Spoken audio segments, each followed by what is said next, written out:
Il s'agit d'une histoire vraie, envoyée par l'un de nos abonnés et éditée par moi pour la partager avec vous. Pour assurer la sécurité et l'anonymat de toutes les personnes impliquées, j'ai changé les noms et certains détails, mais l'essence de cette histoire est complètement vraie. Cela fait 2 ans que la maison s'est tue. Depuis qu'il est parti, le son le plus constant qui résonne entre ces murs est le tic-tac obstiné de l'ancienne horloge du salon. Parfois, je me surprends à m'arrêter devant elle, hypnotisée, comme si j'attendais que le temps revienne en arrière, mais tout ce qu'il fait, c'est continuer d'avancer, indifférent à ma nostalgie. J'ai 55 ans. Je m'appelle Elena. Mes cheveux, autrefois châtains, arborent désormais un gris perlé qui, paraît-il, fait tout mon charme. J'ai hérité d'une belle fortune de mon défunt mari, un homme d'affaires respecté, méticuleux et trop pragmatique, même dans ses élans d'affection. La vérité, c'est que la solitude me tenait déjà accompagnée de son vivant. Je n'ai pas eu d'enfant. Il n'y en a jamais eu le temps. Notre vie était faite de dîners avec des gens importants, de voyages d'affaires éclairs, d'apparitions discrètes. Après sa mort, il ne restait plus que ça, le luxe, la maison, le nom sauf ce que peut être. Je n'ai jamais vraiment eu la chaleur humaine, mais quelqu'un est resté. Joachim, le chauffeur, noir, grand, fort et silencieux comme une nuit sans vent. Il travaillait avec nous depuis des années. Il était l'ombre de mon mari, toujours au volant, toujours disponible. Après être devenue veuve, j'ai décidé de le garder, en partie par nécessité, en partie par habitude, et, si je suis honnête, en partie pour quelque chose de plus difficile à avouer. Il a toujours été gentil, courtois, respectueux jusqu'au dernier bouton de sa veste. Quand il me regardait dans le rétroviseur, ses yeux semblaient lire au-delà de mes mots. Et moi, peu à peu, j'ai cessé d'éviter son regard. J'ai commencé à remarquer la manière dont ses grandes mains tenaient le volant avec fermeté. Le ton de sa voix, grave mais bas, comme une promesse murmurée. Un soir, nous revenions d'un dîner caritatif. J'avais un peu trop de vin dans la tête et j'ai laissé échapper. « Vous êtes si protecteur, Joachim. »« C'est mon devoir, madame. » Il a répondu sans quitter la route des yeux. Mais tout le monde n'accomplit pas son devoir avec autant de zèle. Il n'a pas répondu. Il a seulement levé les yeux vers le rétroviseur et, pendant un instant un peu trop long, il m'a regardé. Et dans ce silence, j'ai ressenti quelque chose. Quelque chose qui n'était pas juste de la nostalgie. C'était de la faim. J'ai commencé à sortir davantage. Dîner avec des amis, petits événements, parfois même des visites inutiles au salon de beauté. Toujours avec Joachim à mes côtés, m'attendant dans la voiture, tenant la portière, m'aidant à entrer et sortir comme si j'étais faite de porcelaine.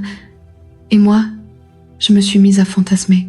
Sur ses mains, sur son corps, dissimulé par ce costume toujours sobre, sur ce qu'il pensait quand il m'observait de ce regard insondable.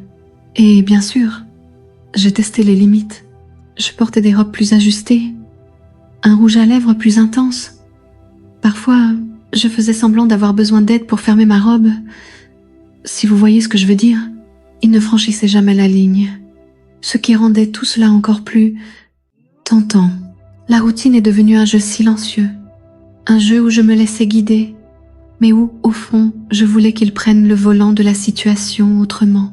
Un soir, après une autre sortie avec les filles, de celles où l'on rit trop fort et boit un peu trop l'une d'elles à lancer, « Tu devrais arrêter de traîner avec ce chauffeur. Tu vas finir par t'attacher, hein ?»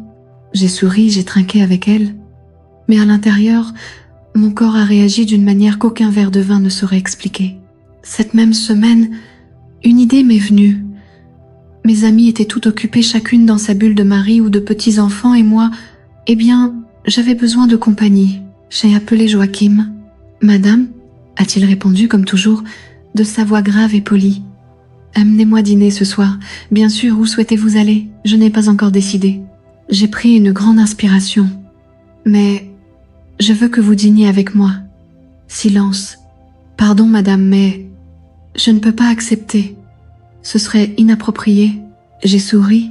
« Même seul? Joachim ?» Ce n'est pas une invitation, c'est un ordre. » Il a hésité. Puis, avec un soupir à peine perceptible, il a répondu « Bien, madame. » Au restaurant, j'ai choisi une table discrète, dans un coin chaleureux, loin des regards qui pourraient reconnaître une veuve de la haute société en compagnie de son chauffeur. Lorsqu'il s'est assis en face de moi, vêtu d'un blazer sobre, d'une chemise impeccable et avec ce regard humble, j'ai senti une chaleur monter le long de mes jambes. Nous avons parlé, pour la première fois vraiment. J'ai découvert qu'il était immigré, qu'il avait laissé sa famille derrière pour chercher un avenir meilleur, qu'il travaillait pour faire vivre ses frères, ses neveux, ses parents. Sa vie était faite de renoncements, et sa gentillesse était peu, être une armure contre le monde. J'ai bu plus que je n'aurais dû. Nous avons ri, et à un moment, j'ai posé ma main sur la sienne, sur la table. Il s'est figé. Il m'a regardé. Son regard était une mer calme, cachant un ouragan. « Madame, ne m'appelez pas ainsi ce soir, je vous en prie. »« Helena ?» Mon prénom dans sa bouche sonnait comme une promesse. Sur le chemin du retour, le monde tanguait un peu. La faute au vin. Il m'a aidé à sortir de la voiture, mais mes jambes ont flanché. Avant que je ne tombe, ses bras m'ont entouré, fort, sûr, chaleureux. Son odeur m'a envahi, musquée, discrète, masculine. Je me suis abandonnée à ce contact comme en plonge, sans savoir la profondeur de l'eau, si vous voyez ce que je veux dire. Il m'a accompagnée jusqu'à la porte. Je cherchais mes clés, mais mes mains tremblaient. Il a pris doucement le trousseau et a ouvert pour moi. Il m'a portée, comme on porte quelque chose de précieux. Lorsqu'il m'a allongée sur le lit, nos souffles dansaient au même rythme. Si j'avais dit « reste », serait-il resté? Mais je ne l'ai pas dit. Pas encore, parce que le meilleur restait à venir. Je me suis réveillée avec un léger battement dans les tempes, l'effet du vin, la séduction ou quoi que ce soit qui n'était pas encore arrivé. Ma peau semblait plus vivante, plus éveillée, comme si quelque chose en moi avait été poussé du coude après une longue période de sommeil. Dans la faible lumière de ma chambre, je me suis rendu compte que mes vêtements étaient encore à moitié faits. La fermeture éclair de la robe n'est que partiellement fermée, les chaussures sont sur le sol, les boucles d'oreilles sont en désordre sur l'oreiller, et dans l'air, une odeur persiste encore, celle de lui, la chaleur de ses bras, le contact ferme qui me tenait comme si j'étais fait de soie et de verre en même temps. Ce n'était qu'une touche, diraient certains, mais je l'ai senti respirer plus vite alors qu'il me plaçait sur le lit. Je sentis ses doigts hésiter une seconde de plus sur ma peau exposée, et je savais que cette seconde en disait plus que n'importe quel mot. Ce matin-là, au lieu du silence habituel, je suis allée à la cuisine. Il était là, en train de finir de préparer mon café, et oui, en plus d'être chauffeur, Joachim était un homme au talent caché, si vous voyez ce que je veux dire. « Bonjour, madame. Comment te sens-tu » Son ton était professionnel, mais son regard portait les souvenirs de la nuit dernière. « Mieux maintenant, » répondis-je, assis à la table avec un sourire qui en disait plus qu'il n'aurait dû. Il versa le café, et pendant un instant, sa main effleura la mienne, subtile. Mais c'était suffisant. La chaleur coulait le long de mon bras, remontait dans ma nuque et descendait entre mes jambes comme un souffle chaud. J'ai pris une gorgée de café, sans le quitter des yeux. Je savais que je taquinais, mais à ce moment-là, j'avais besoin de tester à nouveau les limites. Joachim, je pensais, commençai-je en faisant glisser mes doigts le long du bord de la tasse. Tu ne m'as jamais dit si tu avais quelqu'un. Il hésita. Non, madame, je n'ai pas le temps pour ça. Pas même une envie. Il a levé les yeux et a soutenu mon regard. Silence. Certains désirs, on les garde, répondit-il, avec cette voix grave qui semblait vibrer le long de ma colonne vertébrale. Certains désirs ne devraient pas être gardés aussi longtemps. Ils fermentent et débordent. Elle sourit lentement. Il baissa les yeux, mais le rougissement sur son visage trahissait que mes mots avaient trouvé un foyer. Et je savais qu'il était temps. Cette nuit-là, j'ai décidé de l'inviter à entrer. Mais cette fois, ce ne serait pas seulement ma chambre, ce serait mon monde. L'excuse est venue facilement. J'avais besoin d'organiser certains documents au bureau à domicile, de revoir les comptes que mon défunt mari avait laissés et, bien sûr, je ne voulais pas le faire seul. Joachim est entré, comme toujours, respectueux, mais ses yeux ont saisi chaque détail. Mes pas nus sur le tapis, la robe de soie qui révélait plus qu'elle ne cachait, le verre de vin dans ma main. « Tu peux t'asseoir ?» dit-il en indiquant le fauteuil à côté du bureau. Il obéit, mais son corps était tendu, comme s'il combattait quelque chose. « J'ai besoin de ton aide pour un coffre-fort, » dis-je en me penchant lentement devant le vieux meuble. Mais je crois qu'il est coincé. Mes hanches bougeaient lentement, tandis que je faisais semblant d'essayer de l'ouvrir. Je savais qu'il me regardait, que ses yeux parcouraient chaque courbe avec la faim de quelqu'un qui avait jeûné trop longtemps. Et quand je me suis retournée, il était juste là, sans voix. « Madame, Hélène. » Je corrigeais en m'approchant. J'ai touché sa poitrine d'une main et j'ai senti son cœur battre la chamade. Avec l'autre, j'ai fait courir mes doigts le long de son cou jusqu'à sa nuque. « Tu me désires, Joachim ?» Il ferma les yeux et prit une profonde inspiration. « Je suis votre employé. Et je suis une femme, seule. Vouloir être touchée par un homme, pas par le conducteur. Mes lèvres ont presque effleuré les siennes. Pour toi. » Et c'est à ce moment-là qu'il a cédé. Ses lèvres ont trouvé les miennes, avec une urgence retenue depuis trop longtemps. Son baiser était ferme, profond, presque possessif. Ses mains ont parcouru mon dos, tirant mon corps contre le sien, et là je l'ai senti. J'ai ressenti le poids du désir refoulé, l'étendue de la volonté et l'ampleur de la tentation. Si vous voyez ce que je veux dire, nous avons oscillé entre baisers et respirations interrompues. Il m'a allongé sur le canapé du bureau, ironique. Me suis-je dit, où je m'étais si souvent assis pour résoudre des questions bureaucratiques et froides. Mais maintenant cet espace a été témoin de quelque chose de beaucoup plus chaleureux et intime. Joachim savait ce qu'il faisait. Chaque mouvement, chaque contact semblait étudié, mais en même temps sauvage. Il a exploré mon corps avec une révérence rare, comme si chaque courbe était une découverte, comme si chaque soupir était un ordre silencieux d'aller plus en profondeur, plus lentement ou plus vite. « Tu es belle !» murmura-t-il entre deux baisers dans mon cou. « Tu es nécessaire !» murmurai-je en retour, sentant son corps s'intégrer au mien d'une manière presque spirituelle. Nous avons fait l'amour comme si nous étions les deux derniers corps au monde. Le temps s'est arrêté. L'horloge de la pièce s'est finalement tue. Tout ce qui existait était le bruit de nos peaux qui se touchaient, de notre respiration irrégulière. Pour la première fois depuis longtemps, je ne pouvais m'empêcher de l'étouffer. Quand il eut fini, il resta allongé à côté de moi, son bras autour de ma taille. Pour la première fois, je me suis sentie épanouie à plus d'un titre. Et je ne parle pas seulement du physique, si vous voyez ce que je veux dire. Je caressais sa poitrine, sentant sa peau chaude et humide. Il m'a regardé avec quelque chose de nouveau dans ses yeux, quelque chose au-delà du désir. Peut être de la tendresse, peut être la peur. « Tu ne le regretteras pas ?» demanda-t-il, la voix rauque. « Je ne ferai que regretter que tu ne sois pas resté. » Il sourit, presque soulagé, et m'embrassa sur le front. Nous avons dormi là, comme si le monde entier tenait sur ce petit canapé. Et peut être que ça conviendrait. Mais le monde a sa propre façon de s'étendre, parfois de manière inattendue.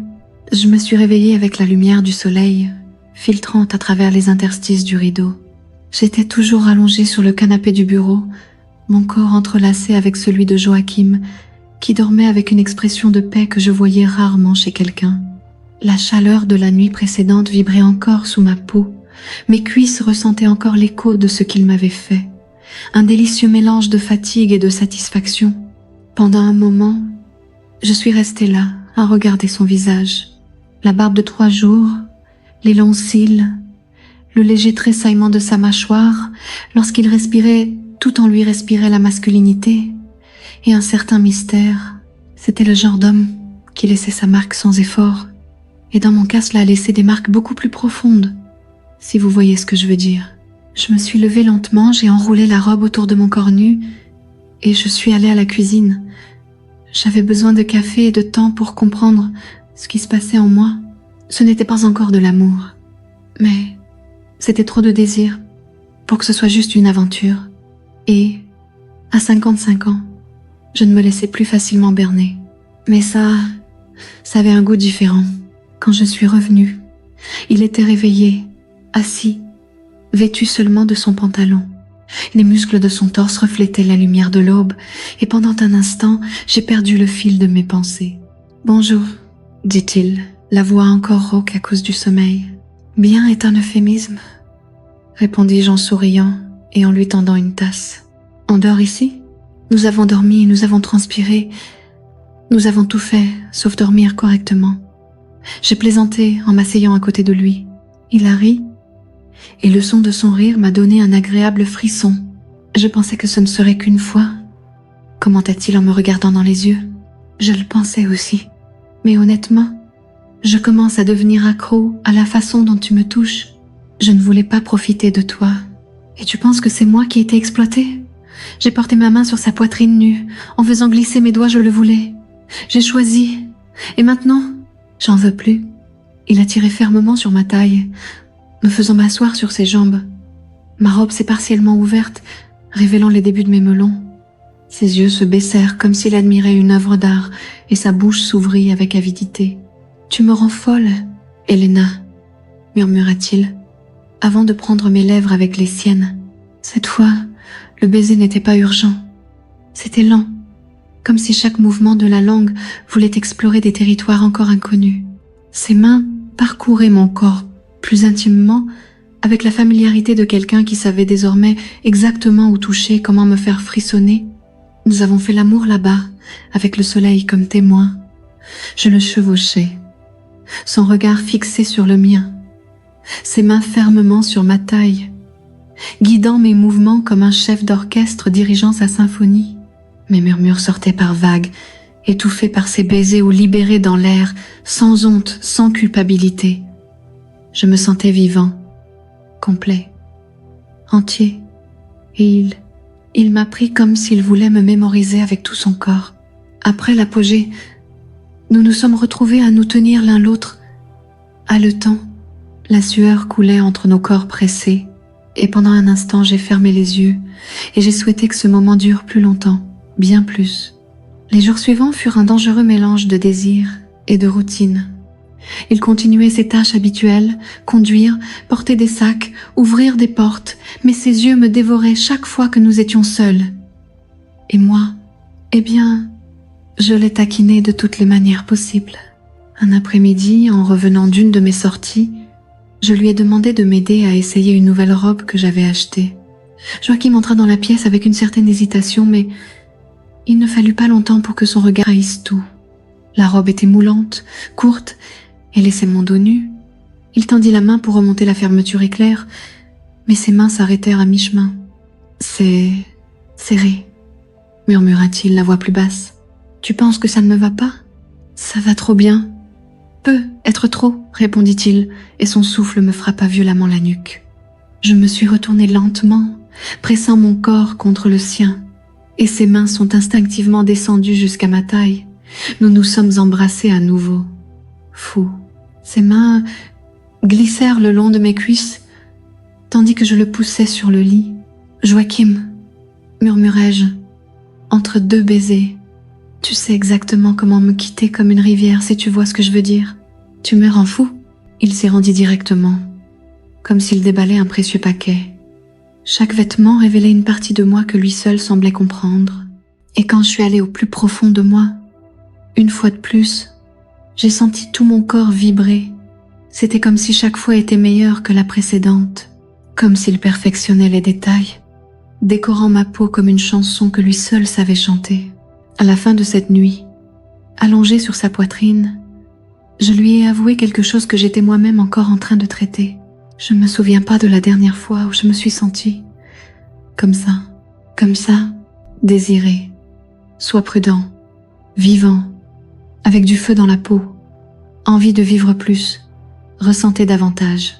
Il m'a tiré près de lui, et pour la première fois j'ai vu quelque chose dans ses yeux qui ressemblait à de l'espoir. Mais bien sûr, rien n'est aussi simple. Quelques semaines plus tard, j'ai commencé à remarquer des changements dans mon corps. Mes seins étaient sensibles. Ma faim était étrange et, plus effrayant encore, mes règles étaient en retard. « Elena, tu es pâle », a-t-il commenté un soir, en me servant du thé. « Je suis juste fatiguée, mais à l'intérieur, le tourbillon se formait déjà. C'était fou, impossible. J'avais 55 ans, je ne m'inquiétais plus de ma protection. Je pensais que ce chapitre de ma vie était clos, mais mon corps disait autre chose. Et c'est un après-midi au hasard, alors qu'il m'emmenait chez le médecin pour des examens de routine, que la nouvelle est tombée. J'étais enceinte. Le silence à l'intérieur de la voiture était assourdissant. Il m'a regardée, ne sachant pas quoi dire, et je ne savais pas si je devais rire, pleurer ou crier.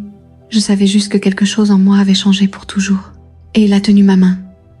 Fort, cadeau, comme cela a toujours été le cas. « Nous allons surmonter cela ensemble », dit-il, les yeux humides. J'ai simplement hoché la tête, sans voix, mais à l'intérieur, quelque chose fleurissait. Une nouvelle envie, un nouvel amour, un nouveau départ. Si vous voyez ce que je veux dire, je me souviens encore du frisson qui m'a parcouru le dos lorsque le médecin m'a remis les résultats. Enceinte, ce mot résonnait en moi comme une longue note grave, vibrant à travers toutes mes certitudes.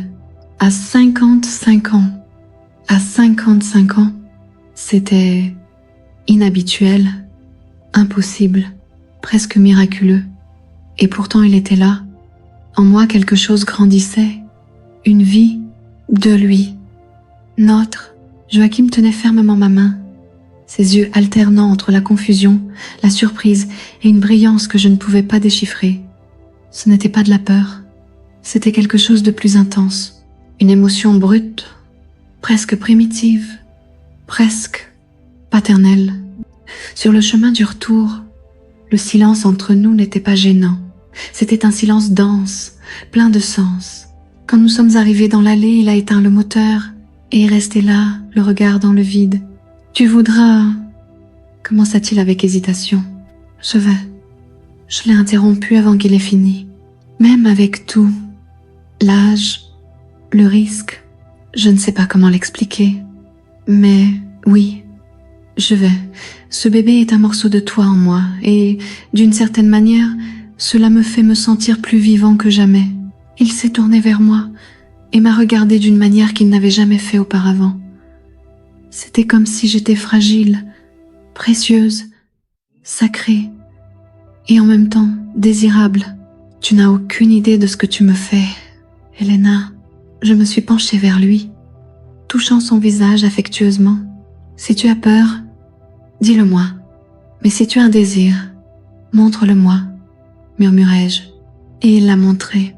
Il m'a tiré fermement, et nos lèvres se sont rencontrées dans un baiser urgent. C'était différent des autres. Il y avait quelque chose de révérence, de promesse. Ses mains parcoururent mon dos, défaisant les boutons de ma robe avec une habileté que seul le pur désir peut guider. Toujours là, à l'intérieur de la voiture, il m'a fait faire demi-tour et m'a tiré sur le siège arrière. L'adrénaline montait à flot, et le danger d'être vu, cela a rendu les choses encore plus folles, si vous voyez ce que je veux dire.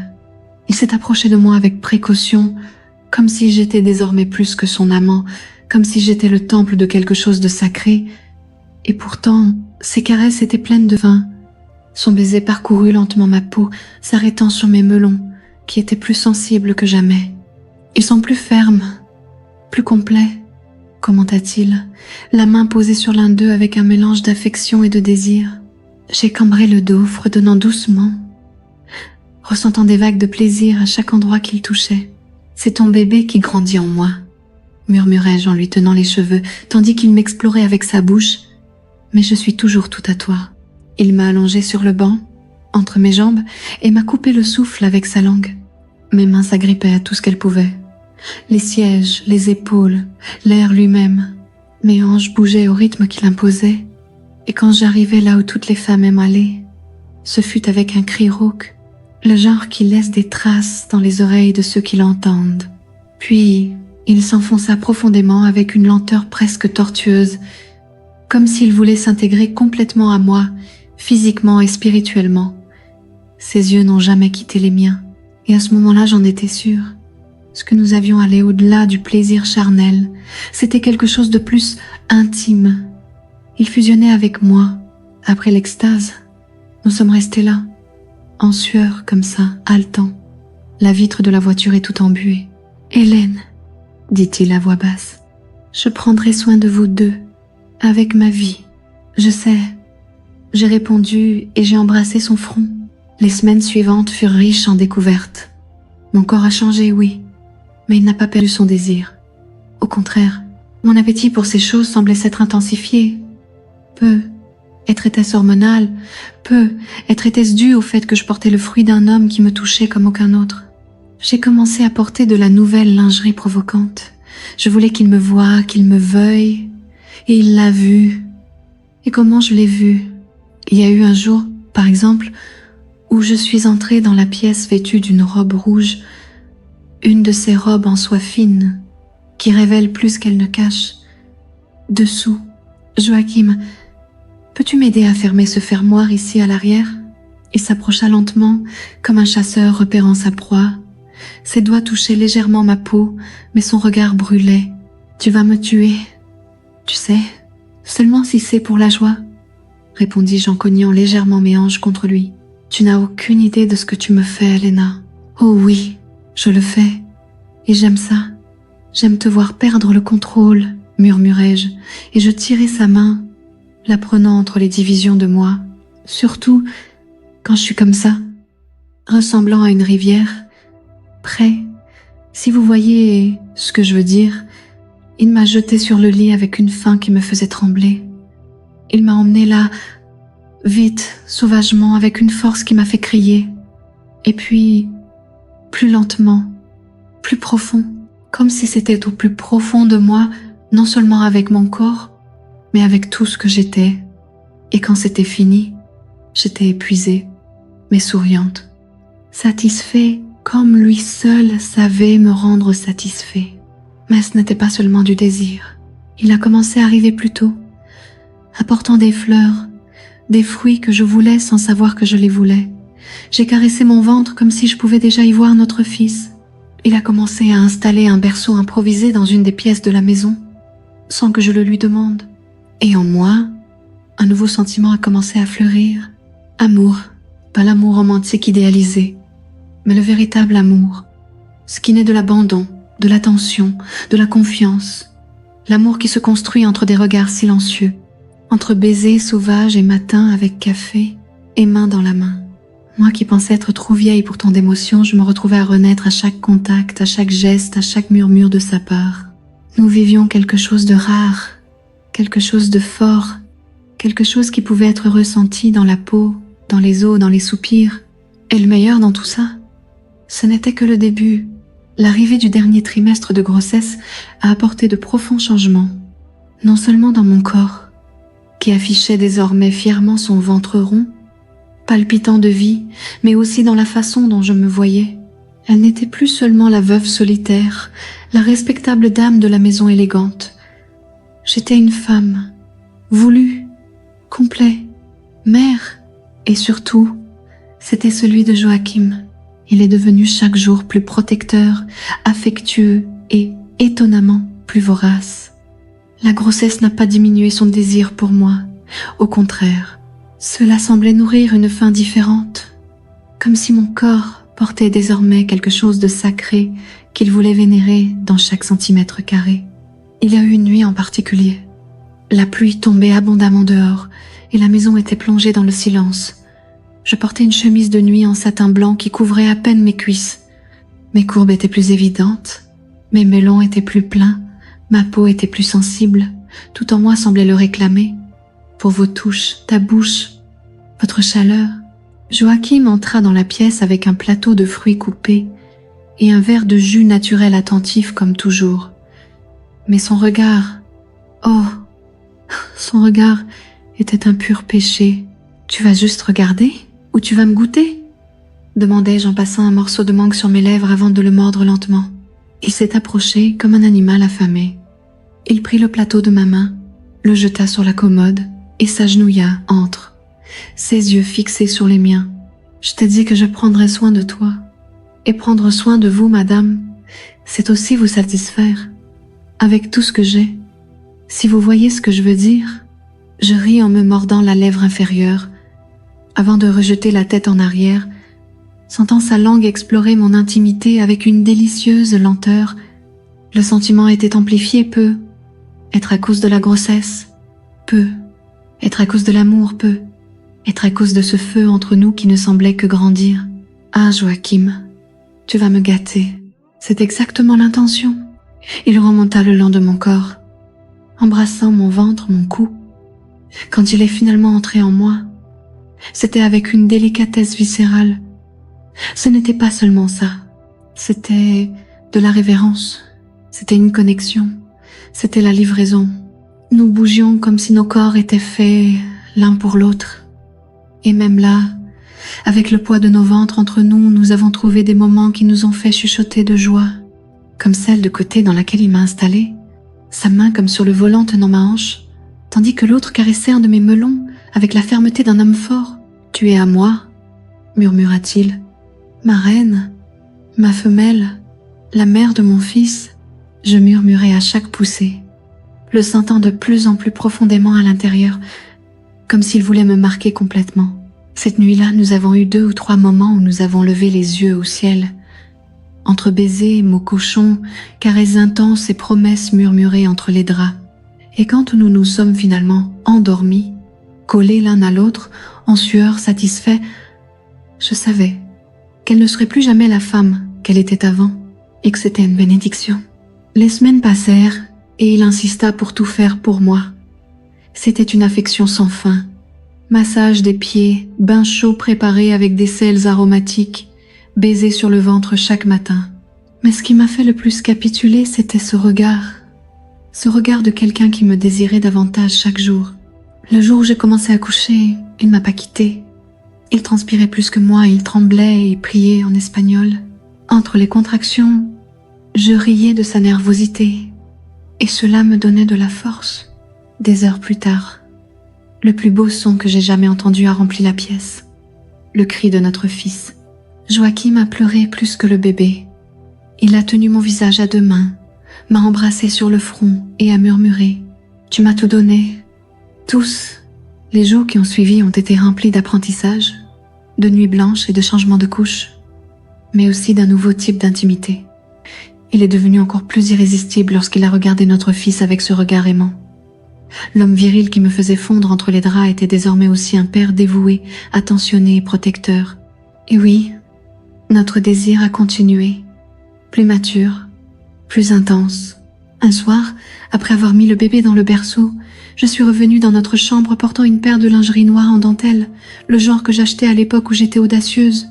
Je pensais qu'il était fatigué, mais quand il m'a vue là, debout dans l'embrasure de la porte, me mordant le doigt avec malice, son regard a immédiatement changé. « Tu essaies de me tuer » murmura-t-il en venant vers moi. « Je te rappelle juste que cette maman s'est toujours jouée, si tu vois ce que je veux dire. » Et il a compris. Oh, si tu comprends. Il m'a jeté sur le lit avec la même force que d'habitude. Il m'a dominé. Il s'enfonça dans les profondeurs de la faim d'un homme affamé. Et je l'ai accueilli comme toujours, avec un corps ouvert et un cœur encore plus large. Nous avons fait l'amour comme si c'était la première fois, comme si nous étions jeunes et téméraires, comme si le monde n'était que notre chambre, notre sueur nous reliait, peau contre peau. Là, enveloppée dans des bras forts, des soupirs chaleureux et des promesses silencieuses, je savais que cette histoire n'était pas un conte de fées. C'était réel. J'étais Hélène, 55 ans, enceinte, mère, amante, femme, et c'était Joachim, mon chauffeur, mon amour, mon homme, pour toujours. Et c'est tout pour aujourd'hui. Cette histoire est terminée, mais si vous cliquez sur la vidéo ci-dessus, vous pourrez trouver d'autres histoires comme celle-ci. Merci à tous ceux qui ont laissé un commentaire. N'oubliez pas d'aimer la chaîne et de vous abonner pour ne pas manquer mes prochaines vidéos.